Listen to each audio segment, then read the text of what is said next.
Hello there, how are you going today? And my name is Melanie Wood, and I'm here to be able to help you in the areas of communication to step up, step out, and lead yourself, lead your team, lead your business. And today I'm joined by my very favorite friends, my plants. Let me know if you are a plant lover as well. I absolutely love having my plants in the house. I feel that they bring so much peace and harmony, and particularly when it comes to everything communication, we want to be able to bring some more peace and harmony into the way in which we communicate with ourselves and with other people. So let's get into today of what we're going to talk about. And as I've said before, you cannot delegate communication, you cannot avoid it. And I know firsthand because I spent a long time avoiding confrontation, public speaking, really communicating with anybody that had real strong personalities because I just didn't know how to do it. Let me know as well if you have ever felt that way. I used to feel so scared, so nervous. As a manager, I would get up every day, come to work thinking, what's today going to bring? Who am I going to be faced with, and how am I going to deal with it? Sweaty palms, sweaty armpits, blotchiness in my neck and my face, and loss of words, and just thinking I'm just the rabbit caught in the headlights.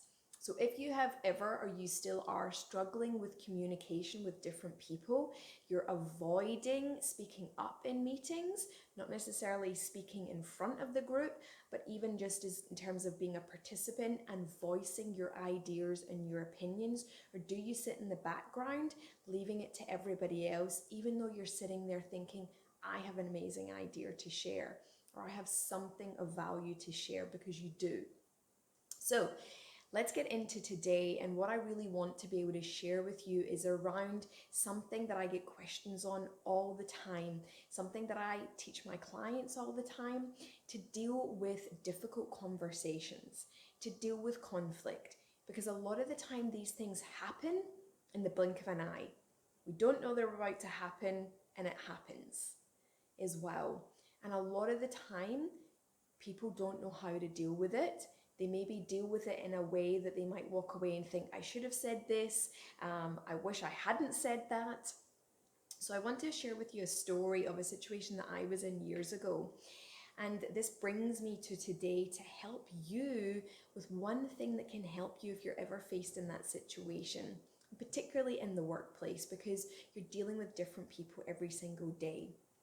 So my story is around several years ago. I was an assistant manager at the time, and I had a manager who was really headstrong. She was very authoritative, very directive, and I was fine to a certain point around it because it meant that I knew what I needed to do, those types of things. But her mood in different things is like you kind of didn't know how she was going to be that day going in. A lot of the team were just on tenterhooks, and I was the person in the middle of both of them. And I'm very someone that stands up for myself and stands up for people, but I'm also someone that can be put in situations that I was then. And I really ended up frozen, not knowing what to do and what to say. So in this particular moment, I had asked to change shifts with one of the other team members because I needed to finish half an hour early. So you couldn't just finish early, you needed to do your shift. I thought I'll change with someone else. And as the assistant manager, I took the onus on myself to go and do that, to cover it. And then my manager found out. She then took me into the office, and she had such a go at me for like over 5 minutes. She literally was so aggressive, so angry, and really just put it to me about doing it without even asking her. And in that moment, I just was so frozen. I didn't know what to say, didn't know what to do. I was absolutely shaking because someone's anger from something that I didn't think was such a big deal, I just thought, wow, I don't even know what to do or say. And I remember walking out of that room thinking, wow, that's something that I never want to be in that position again where I don't know what to do. And I left work that day. I went home and I decided that I was not going to let that go. I was was not going to let someone speak to me in that way and for me just to sweep it under the carpet and go into work the next day as if it didn't happen. So I spent that night and I wrote out exactly what was said, what was done from two sides, my side to take responsibility for what I did as well, wrote out everything, and I also had what was the essence of what she wasn't saying. I then planned out how I was going to lead into that conversation the next day. And I went in and I was shaking, but I had rehearsed, I had planned, I went in and I knew what I was going to say, and I felt the fear and I did it anyway. And I asked to be able to have a meeting with her that day because I wanted to discuss what happened yesterday. And I don't think she's ever been in that situation where someone's done that before.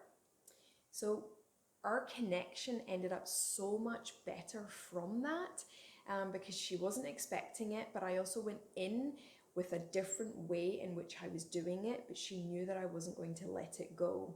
And we came to a really mutually desired outcome as part of all of that. So my suggestion to you is if you are thinking, what will I do if that ever happened? It has happened to you. How will you then change it for next time? You do not have to respond there and then. Give yourself time. Go away, plan and prepare. You know I talk about everything about planning and preparing around communication. List out your side, their side, and then the third side.